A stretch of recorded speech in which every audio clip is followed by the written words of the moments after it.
The trees were barren, blackened boughs twisting tortuously across the mouth of the cave, barring the path. With a great sweep of his axe, a hulking man hacked the branches away, dead wood snapping easily under his blade. The party advanced warily, moving slowly into the labyrinthine blackness. The large man went first, following the directions of the slender young woman behind him. She murmured a continual low chant over a rune-covered crystal suspended in the bowl of water she carried. She held it out in front of her in both hands, her arms outstretched like a beggar seeking alms. Beside her, a tall, mousy young man held a glowstone lantern high, giving her light to see the crystal as it moved ever so slightly, guiding their way through the sprawling black depths. Behind them, a second woman formed the rear guard, her bow at the ready, curved sword swinging from her belt. A final turn brought them to the mouth of a giant cavern, its ceiling and walls stretched into the darkness. The floor sloped up to a high point in the middle of the cavern where a mighty blood-red column glistened in the faint light of the glowstone lantern. A huge, ghostly form hovered in the air at the front of the column, tracing intricate patterns in the air with its clawed hands. Smoke and eerie blue-white light wreathed in a milky fog. On the edge, at its feet, lay a woman clothed in a sheen of thin white cloth. The axe-bearing man looked over his shoulder at the woman with the crystal, and she gave him a reassuring nod. The crystal was pointing directly at the girl on the floor. They had found her at last. The woman stepped around her companion. As she spoke, her voice rang clearly through the empty darkness.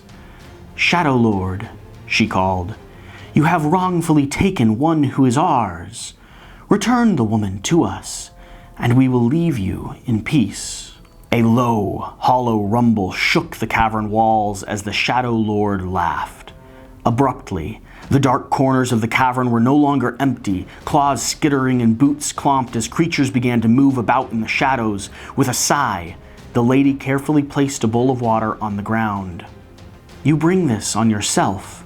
The air around her began to thrum with an energy, and her companions retreated a few steps back. "You should have listened," she whispered.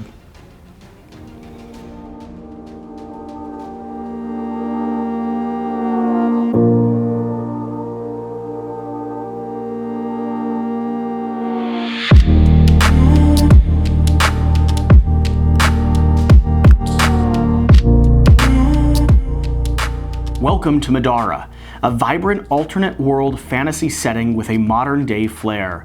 Players follow the young princess Nightingale and her trusted group of friends as they embark on a wild journey through the kingdom of Elna. Together, the group must brave Middara's dangerous caves, winding forests, ancient ruins, and haunted dungeons. They'll face moral dilemmas, battle lethal opponents, recruit new allies, and make decisions that will radically change the outcome of the adventure. With a 400-page adventure book containing 60-plus hours of content, Middara, Unintentional Malum Act 1 is a unique, story-driven board game for 1 to 4 players, heavily inspired by jrpg, tactics mechanics, and atmosphere. The player customization is nearly endless. Using a point-buy system, players build their own classes by mixing and matching over 200 different items and over 110 different abilities. So prepare to gear up, kill monsters, get loot, and level up.